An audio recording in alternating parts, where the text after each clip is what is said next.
And tonight, the Fact Finder team is answering a concerned viewer's question about registered sex offenders and where they're allowed to live. You might be surprised to find out how close some of them do actually live to local schools and preschools. It's a story you'll only see on News 4. Joseph Tribble is classified as a Tier 3 sex offender. Law enforcement considers Tier 3 offenders the most likely to reoffend. Tribble was convicted of attempted rape in 2005. But what surprised us, where he lives, right across the street from Mount Rose Elementary School in Reno. Tribble, who is attending classes at TMCC, insists he is not a danger to the community and says he never tried to rape anyone. I have plenty of evidence that could have proved my innocence, but it was never used. So you did not commit the crime? No, sir, I did not. But the fact remains Tribble was convicted of the crime, and he's not the only convicted sex offender living near this school. We found there's also a Tier 2 offender, James Flynn, who lives less than a block away from the school on Arlington Avenue. Police say they try to keep close tabs on our local sex offenders, but it's not always possible. We found another Tier 2 offender, Ricky John Hodge, who lists his address as 93 East Reno Avenue, just down the street from this preschool. But we checked this neighborhood and found there is no 93 East Reno Avenue. So we asked police to look into it, and that's when they discovered this offender, Ricky Hodge, actually lives in Las Vegas, not Reno.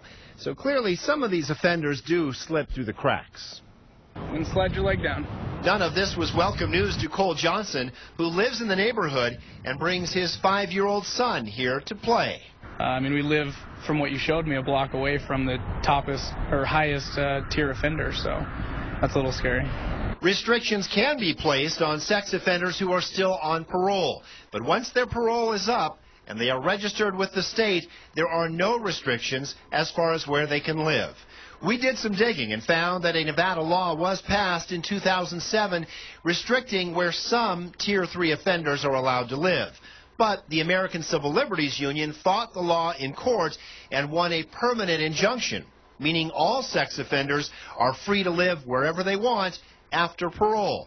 I asked an ACLU why they're fighting this law designed to keep our children safe from predators. There's been no data or no studies that I'm aware of that show that sex offenders that live closer to and from schools or other places where children may be are more likely to reoffend. Do you think common sense would tell you that it's asking for trouble or problems? I don't think so. I think that there's a lot of stigma attached to sex offenders.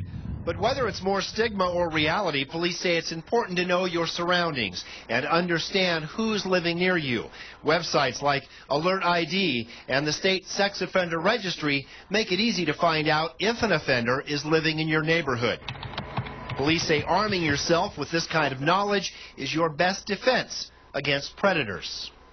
Being aware of your surroundings and being aware of who's around you is extremely helpful. It's a lesson Cole Johnson will take even more seriously now that he knows there are no laws on the books restricting where registered sex offenders can live. Frankly, it's a surprise, actually. I just assumed that there were laws in place that sex offenders couldn't live within so many feet of a school. And that was Joe Hart reporting. The head of the Regional Sex Offender Unit told Joe the Nevada Attorney General is working to get that injunction overturned so that residency restrictions can be enforced. But that's not the case. Joe checked with the Attorney General's office, and he was told that they have decided not to fight the court's ruling on the issue. So the injunction stands, and those sex offenders can live where they want.